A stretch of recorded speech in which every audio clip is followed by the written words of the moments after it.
La tertulia del mundo que viene.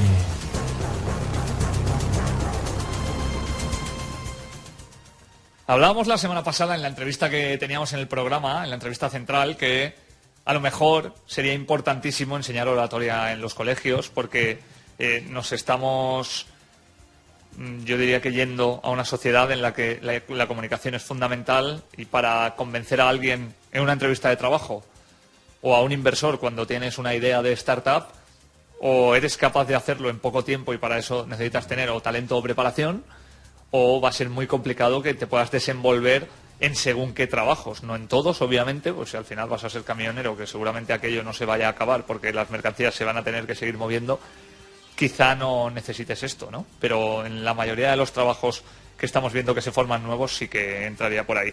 Y recuerdo que una de las preguntas que le hacíamos a José Luis Estellés es ¿por qué llama tanto la atención que un candidato como Albert Rivera comparezca en un programa de televisión o en un meeting sin papeles y hable sin tener que leer y sin tener que aprenderse un discurso, siendo que esto debería ser algo normal, y más en lo que se considera la élite de un país, que es la élite política?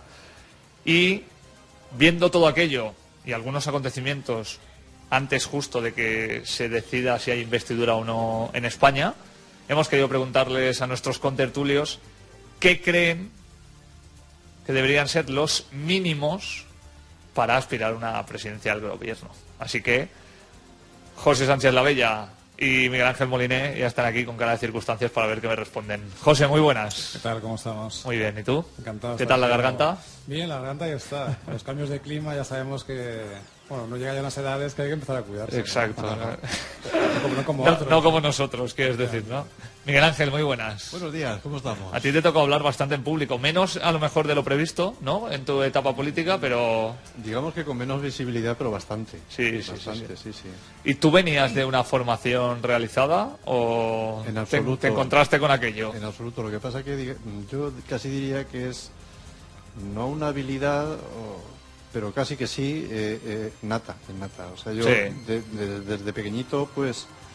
He tenido la ocasión, la fortuna de poder hablar en público con bastante frecuencia. Yo no creo que lo haga bien en absoluto, pero en cualquier caso tengo fluidez. Bueno, aquí estás, ¿eh? Entonces, pues bueno, pues es una cosa que me lo tomo con muchísima naturalidad, como normalmente digo lo que pienso y hablo de cosas de las que conoces, que más o menos conozco. Pues sí, no tienes que pensar lo que dices. Efectivamente, no estoy en la tesitura de tener que estar pensando lo que voy a decir, porque me sale de una manera natural. Entonces, pues bueno, pues eso que llevo ganado. Lo cual también da mucho para poder meter la pata, ¿eh? Sí. Claro. Bueno, menos, seguramente. Pero bueno, yo entiendo que en cualquier caso, si eres coherente con lo que piensas, con lo que sabes y con lo que quieres decir, tienes las tres patas del banco que te sujetan a la hora de hacer un discurso. Eso se llama la estructura de coherencia, ¿no? Que habla de la emocionalidad, de la corporalidad y del lenguaje. Cuando algo no es coherente, lógicamente acaba por no ser genuino. Te voy a contar una anécdota, y es que cuando yo empecé en el mundo de la política, entendiéndose como tal, trabajar para un gobierno que fuera autonómico, pues cuando tenía que acudir a cualquier acto en el cual tenía que hablar, a mí me escribían los discursos. Y la primera vez que me dieron un borrador, pues yo me eché las manos a la cabeza, porque empezaba más o menos algo así, ¿no? Es para mí una satisfacción y un honor tener que... Vale, a mí yo se me ponía... ¿Y tú creías que eras el rey en un momento determinado? Más o menos, a mí se me ponían los pelos de punta, decía, pero ¿cómo voy yo a toda esta gente a contarles estas cosas? Y entonces, pues, para no hacerle un feo demasiado grande a quien lo había escrito... Al gabinete de prensa, pues ¿no? Me lo llevaba, ¿verdad? Pero luego decía lo que quería. Claro. Entonces, pues bueno, con lo cual los que escuchaban salían ganando porque habitualmente pues se encontraban con una persona muchísimo más coloquial, y por otro lado también salían ganando en tiempo, porque de un discurso de 20 minutos, pues yo en 5 minutos merendado. Entonces, vivan los discursos de 5 minutos. Yo quiero hacer un apunte del hilo de lo que comentabas al principio de Albert Rivera, que efectivamente esta persona se ha criado en la oratoria y es una bestia política, ¿no? Sí. Ahora bien, yo invito a la gente a que vea a Albert Rivera cuando sale del guión, que vean su corporalidad, que vean cómo titubea y cómo rompe ese esquema homogéneo que tiene cuando se sabe el discurso. Sí. Es muy bueno a nivel dialéctico y de oratoria, pero hay que verle sin guión. Hay que verle sin guión y sin hablar de política, quieres decir. Efectivamente. Improvisando, ¿no? Improvisando, porque ahí se descuadra. Es que la improvisación es la dificultad real. Ahí está. Bueno, ahora os pregunto por eso. Que sepas, José, que me ha dicho Miguel Ángel que no trae una noticia, sino algo que nos va a recomendar. O sea que hoy se ha salido de la disrupción habitual un poquito, ¿eh? Sí. Pero por eso mismo, tú que eres un clásico y nos has traído una noticia que te ha llamado la atención, vas a ser el primero en intervenir. Efectivamente. Bueno, yo quiero hablar de un evento que se ha celebrado esta semana, del 28 al 25 de febrero en Barcelona. Concretamente es el 4 Years From Now, que se celebra, como indicaba anteriormente, en Barcelona, y tiene como referente empresas de base tecnológica. Ajá. Se suelen, convocar unas 500 empresas, una quinta parte suelen ser españolas, de una serie de proyectos o que creen que sean ideas que van a estar en el mundo que viene. Para que os hagáis una idea del nivel que ha habido, por ejemplo, está Mark Zuckerberg, que es el creador de Ubuntu. Luego está el Werner Vogels de Amazon.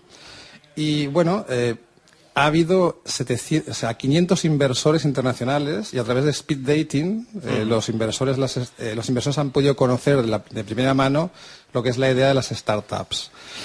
Me llama la atención una serie de startups que os voy a comentar brevemente para que veáis un poco el ingenio y cómo la creatividad puede en ocasiones crear algo nuevo y en otras darle un uso a aquello que ya estaba establecido. Y siempre se le puede dar una vuelta de tuerca, porque hay que adecuarlo a la demanda, ¿no? Y la demanda mueve y el mundo que viene genera nuevas alternativas y nuevas posibilidades. Como os comentaba, bueno, el focus se ha puesto en negocio financiero, en salud, Big Data, que es el elemento más de moda actualmente, transporte y alimentación. La primera que voy a hacer referencia es a Oya, que es una startup catalana que ha montado un dispositivo, digamos que es un posavasos inteligente y puede saber lo que esa persona necesita para hidratarse, incluso cuando puede o no puede ser molestado. Incluso le indica los tiempos de descanso para ser productivo. O sea, para que veáis un poquito cómo la gente agudiza el ingenio. No, está muy bien este tema porque el año pasado, en el primer programa de la primera temporada, cuando Fernando Ballester venía a hablarnos de gadgets, nos hablaba de una especie de máscara en la que, según tus biorritmos, te iba diciendo cuándo tenías que pegar microsiestas en el trabajo para luego despertarte mejor y ser más productivo. O sea que por ahí van viniendo algunas cosas. ¿No? Sí. Pues yo soy totalmente contrario a eso. O sea, yo todo lo que sea una siesta distinta a 2 horas con Padre Nuestro, pijama matinal, ¿no? No es una siesta. No, pero yo creo que no es excluyente. O sea, las microsiestas laborales y luego la macrosiesta. Los ingleses le llaman 14 naps, que es 40 pestañeos, por así decirlo, ¿no? Y yo creo que es más 20 minutos, ¿eh? Porque como entres en letargo, pues no sé si vas a ser muy productivo. Es lo que se llama aquí que se te caiga la cuchara de la mano. Efectivamente. ¿No? Vale. Y luego está la versión pijama orinal, que bien comentaba Miguel Ángel. Bueno, como comentaba, esto vale 50 euros, ¿no? Para que veáis un poquito el target y el precio que están marcando en el mercado. Luego está Exobytes, que es una empresa, esta me llama bastante la atención porque hace lo que son férulas que sustituyen a la escayola tradicional. Con las ventajas de que, aparte que se hace en 3D, se hace directamente para la anatomía de la persona que lo necesite y se puede utilizar en heridas que deben de curarse. Incluso hay sistemas de transmisión para que el médico pueda ver cómo evoluciona la fractura o, en este caso, la herida. O sea, me parece, increíble. ¿Os acordáis que no hace mucho yo comenté aquí el hecho de una empresa española, vasca más señas, que precisamente había inventado un tejido que era un tejido inteligente llamado térmico, ¿no? Que lo que hacía era adaptarse a cualquier superficie y que contenía unas microválvulas que hacían el vacío y contribuían a que ese tejido se convirtiera en totalmente rígido. Sí. Y una de las principales aplicaciones era esa. Claro. Luego está Confilight, que es una startup suiza que ha hecho una bombilla inteligente que, digamos, ve tus patrones de comportamiento, sabe cuándo las utilizas encendidas o no, entonces ella se reprograma, digamos que tiene una retroalimentación, replica comportamientos cuando tú no estás en casa e incluso movimientos. Por lo tanto, tienes el componente energético de ahorro, más además el de, digamos, un sistema antirrobo. Pues por 120 euros estas bombillas están en el mercado. Oye, muy bien. Oblumi, sin ninguna instalación más, solo no, la no, bombilla. bueno, en principio la información que dan, no, por 120 euros no creo que tampoco sea muy excesivo. No debe tener una consola. Bien, Oblumi, que es un smartphone, es una aplicación que convierte tu smartphone en una especie de termómetro e incluso, para medir la temperatura corporal y de los líquidos. Sirve como termómetro, propiamente dicho, y luego también para medir las dosis de medicación que tienes que tomarte por edad, por pesos, y encima luego se puede conectar con los servicios médicos. Para que veas por dónde está apuntando. Miguel Ángel te está mirando, pues está en esa edad en la que le empiezan a recetar medicamentos y ya no se acuerda de todo. Yo estoy pensando en que como abunden mucho ese tipo de gaches, mi mujer se queda sin trabajo, que es médico. No, pero es que luego van a los médicos los resultados, lógicamente. Bueno, y por último, por resumir, hay un par más. Sería Pubino, que esta es divertidísima, que es un grifo de cerveza inteligente. Que tú puedes... Cualquier grifo de cerveza es inteligente, por el hecho de sacar cerveza. Lo bueno es que, digamos que te la tira perfectamente, te pone la espuma como toca, sí, como te sirven una buena cerveza, y se estima que puede ahorrar un 20% en lo que es la cerveza que se tira, porque realmente... En el barril. ¿No? En el barril, o sea, produce cosas y aparte te gestiona pedidos... Va a ganar pasta, ya te lo digo. En España, desde luego, tiene hueco de mercado. Y en Alemania también tiene buena entrada, seguro. Efectivamente. Bueno, y luego está Fruitbull, que es una española que lo que hace es informar de precios de frutas y verduras a tiempo real, para mayoristas, para minoristas, incluso para consumidores, de forma que la gente pueda comparar y demás, y en breve se va a implantar en España. Muy divertido todo, ¿eh? Sí, insisto, es el 4 Years From Now. Claro, lo tienes a un paso y lo puedes ver, cualquiera puede ver lo que está pasando ahora mismo, que es un poco lo que intentamos contar aquí. Efectivamente. ¿Hacia dónde vamos? ¿Qué tendencia está marcando? ¿No? Y lo que queda muy claro, y es una reflexión que saco yo de esta noticia, es que Internet ha venido para quedarse y va a estar en el mundo que viene. Eso yo creo que ya es absolutamente impepinable. Bueno, Miguel Ángel, sorpréndenos con tu recomendación. Pues como os decía... Porque lo cierto es que esta semana pues he visto artículos que me han llamado la atención variados. Sin embargo, pues me he visto envuelto por circunstancias que no vienen al caso en la lectura de diversos libros y me ha llamado mucho la atención este que os voy a comentar ahora porque de alguna manera refleja muchas de las cosas que aquí hemos hablado. Por ejemplo, cuando hablábamos de quién no debe emprender o qué lecturas deben ser recomendadas para emprender, etcétera, etcétera, ¿verdad?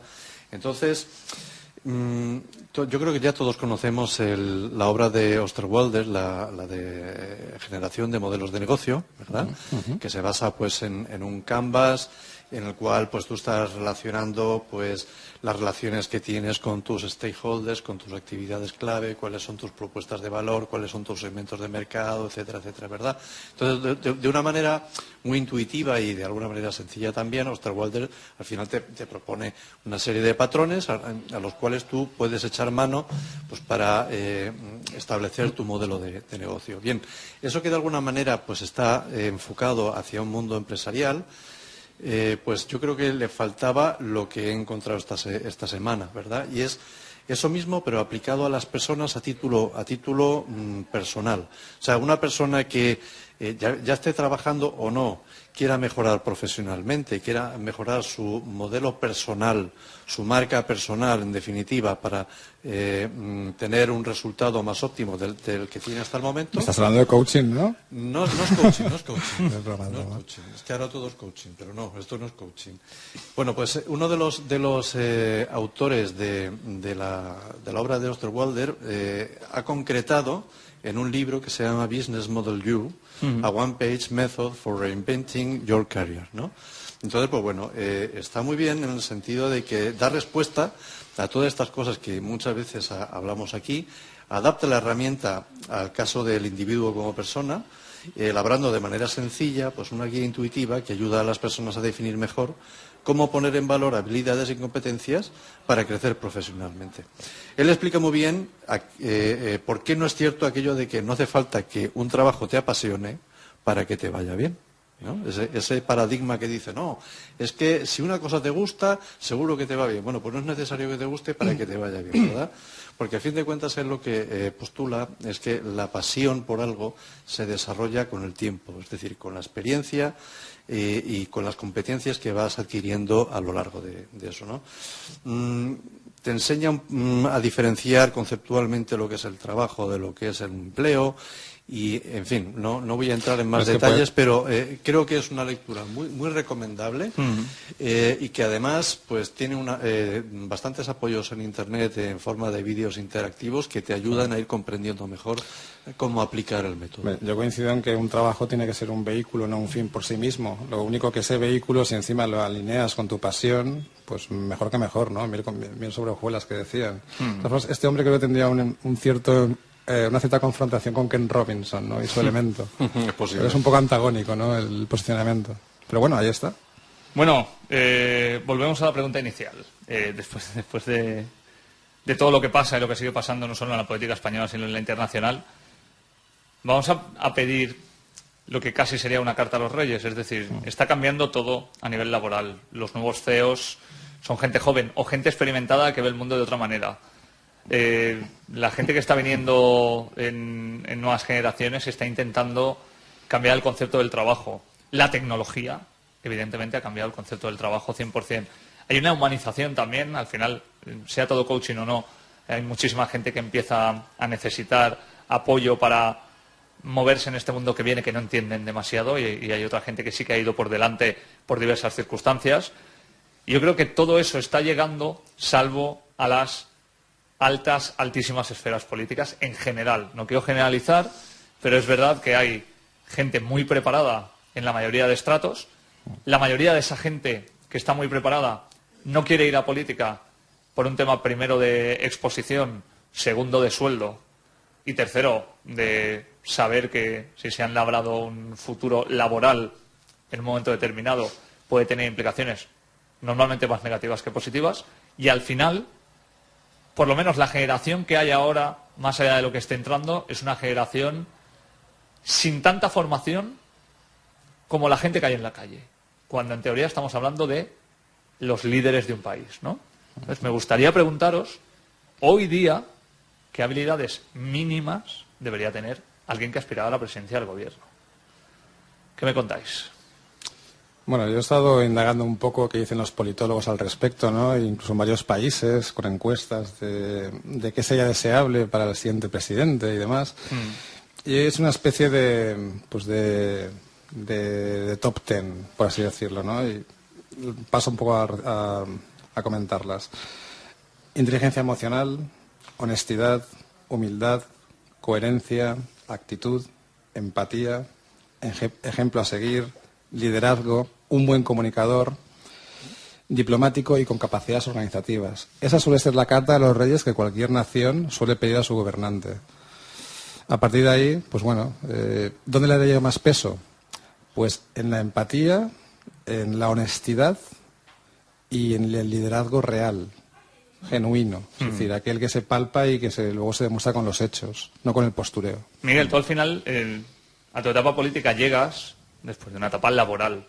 Es decir, más allá de que estés en un cargo intermedio o medio alto, Segundo escalón. un segundo escalón, por decirlo de alguna manera, tú has trabajado, tú sabes lo que es estar en paro, tú sabes lo que es ser autónomo y encima vas a un servicio de empleo, con lo cual tienes una visión real de las cosas. Pero hay una mayoría de gente que solamente ha trabajado en política. Esa empatía que dice José, se ponerse en el lugar del otro, ¿es posible en estas circunstancias hoy día? Yo creo que sí. Sin embargo, también tengo que decirte que, vamos a ver, por cómo están montadas las cosas, vamos a ver si lo explico de otra manera que se pueda entender bien. Las organizaciones, cuanto más grandes son, más complejas se vuelven. Y cuanto más alto se está, la horizontalidad se pierde más. Sí. Es inviable, de hecho. Y te pierdes muchas cosas que pasan abajo. Entonces, ¿qué sucede? Que verticalidad, conforme más arriba estás, más tienes que delegar. Esto es así, si no, no puede funcionar las cosas. Eso traducido a una administración que es gigantesca, pues hace que muchas veces en la parte de arriba pues se pierdan muchísimas cosas. Yo una de mis obsesiones, en el buen sentido de la palabra, cuando estaba en el Servef, ya lo hice cuando estaba de director general en Invasat, pero era más fácil porque era más pequeño, no así en el SERVEF, que tenía 55 oficinas de empleo repartidas en toda la comunidad, era visitar y conocer todas y cada una de las oficinas para pisar calle, y no porque yo fuera a conocer a todo el mundo, que eso es imposible. Yo soy incapaz de retener 800 y pico personas dentro de mi cabeza. Pero sí, y si lo hicieras, dejarías de hacer tu trabajo. Claro, pero sí para que las personas que estaban en esas posiciones sí conocieran de primera mano quién era su responsable, ¿verdad? Bueno, pues ahora imagínate esto aplicado a un presidente de gobierno. ¿Qué tiene que hacer el presidente de gobierno? Pues obviamente se tiene que fiar de lo que es su gabinete, y su gabinete pues echa mano, a su vez, de gabinetes de los ministerios, etcétera, etcétera. Es decir, eso requiere de una organización y de una mente tremendamente abierta. Y eso es muy complicado. Eso es muy complicado. Entonces, a mí me llega, y me lo creo además, que a un presidente de gobierno, pues muchas veces le falta la frescura de tener las noticias de primera mano. Eso para empezar. Y para continuar, pues muchas veces se ve obligado a priorizar en lo que él entiende que es más importante. ¿Qué entiendo yo que le está pasando, que le ha pasado a Rajoy y que ahora le está pasando factura? Además, hace tiempo ya que le está pasando factura. Que este hombre, digamos que ha seguido esa infraestructura, ¿verdad? Que él se ha centrado muchísimo en lo que tenía que ser la salida del agujero negro basado en un incremento de nuestra actividad económica, y para ello ha tenido que pelear y bregar muchísimo en donde estaba la fuente del dinero y de la financiación, que era en Europa, y ha descuidado muchísimo, a título personal, lo que es de casas de puertas para adentro. Y no ha habido un liderazgo efectivo en el sentido de decir, señores, esto hay que cuidarlo. Y si a mí me están diciendo que soy un corrupto, pues yo no me puedo quedar parado y dejar que solamente sea la justicia quien dé o quite la razón. ¿De acuerdo? Entonces, ahí ha faltado, desde mi punto de vista, pues muchísima política interna en términos de comunicación. Eso es general en todos los partidos. Lo pongo como ejemplo. Sí, es en general. No es propio del PP en este caso. Pero lo pongo como ilustrativo, porque es un ejemplo que todos conocemos, ¿verdad? Entonces, desde mi punto de vista, ¿qué es lo fundamental y que englobaría a todo? Porque todo lo que has dicho, que efectivamente es la carta a los Reyes Magos, que lo mismo se lo puedes pedir a un CEO, claro, a un presidente de una empresa, porque para mí es exactamente lo mismo. Son referentes, vamos. Pues ese conjunto de habilidades o de competencias que podemos tener ahí, pero que todo eso lo va aunado por un liderazgo efectivo. Y ese liderazgo efectivo es el que tiene que desarrollar todo el resto de habilidades y hacer que el equipo que tienes alrededor funcione y que a ti te mantenga funcionando también. Yo hay un apunte, pero antes de que continúes. Se me había de citar una, y es los idiomas. Sinceramente, a mí me da, iba a decir vergüenza, no creo que sea vergüenza, pero sí que me da un poco de asombro que la mayoría de presidentes que hemos tenido requiera de un traductor simultáneo en cualquier cumbre internacional. Eso dice muy poco de la formación que tenemos y de la apertura que tenemos hacia otros mercados. Yo os hago una pregunta muy rápida para cerrar, prácticamente de sí o no. Es decir, hoy que hay muchas mega empresas que a pesar de todo externalizan cosas, es decir, una cosa es que tú tengas una mega empresa y tengas tu equipo, yo creo que esto es normal, ¿no? Pero hay muchas mega empresas que saben que a lo mejor no pueden encontrar el equipo adecuado y encuentran gente externa, pero en este caso no sería habitual encontrar gente externa de una ideología diferente. ¿Cabe la posibilidad en este tiempo, que debería ser de consenso en el futuro, de que tú atraigas más profesionales que políticos a tu gobierno, por decirlo de alguna manera, para hacerlo mejor? ¿O es una quimera? No, yo creo que no lo es, y de hecho hay ejemplos muy variados a lo largo de la historia, nuestra historia reciente a nivel político, profesionales que han entrado a formar parte de gobiernos, indudablemente más o menos afines a la ideología del gobierno de turno, pues yo creo que tenemos unos cuantos, ¿verdad? Lo importante de algo que tú externalices siempre va a ser que vaya alineado con la visión y con la visión que tú tienes de tu proyecto. Entonces, probablemente solo vas a encontrar ese alineamiento en gente que tiene una ideología política similar a la tuya.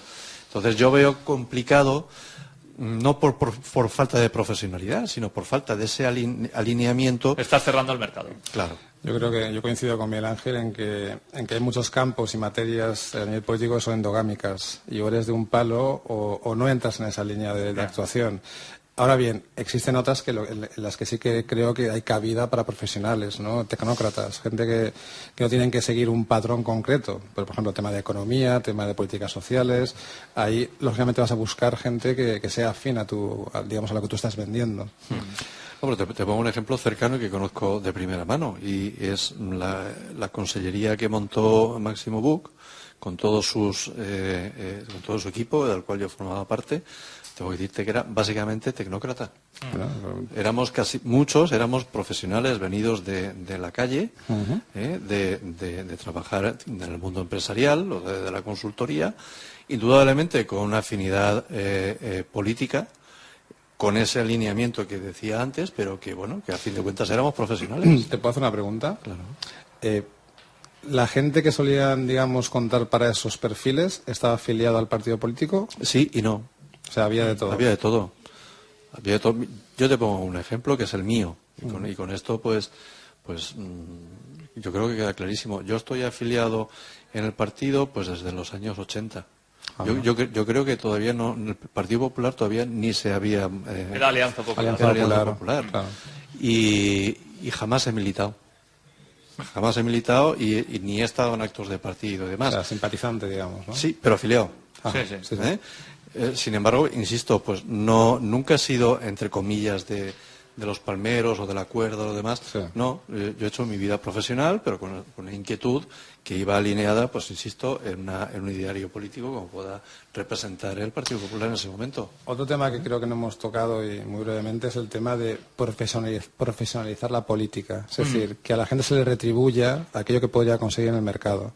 Es una forma de atraer talento y retenerlo también. Pero enseguida te vendrá la gente a decirte... Pero lo que pasa es que eso no vende. El coche es muy grande. Claro. Tenemos un buen piloto. Lo que Exacto. vende, pero lo que vende es decir que los políticos cobran mucho por no hacer nada. Pues un presidente cobra 60.000 euros. Eso para un presidente de Por el gobierno amor de Dios. Que es una décima parte de Cobra lo que más. cobra un CEO... O cualquier ejecutivo, una CEO empresa de alto muy nivel. alta. Pero al final de la historia... Es que es ridículo. Yo vamos. hago la siguiente reflexión y de todo el mundo que se la ha hecho, pues no ha tenido más remedio que darme la razón.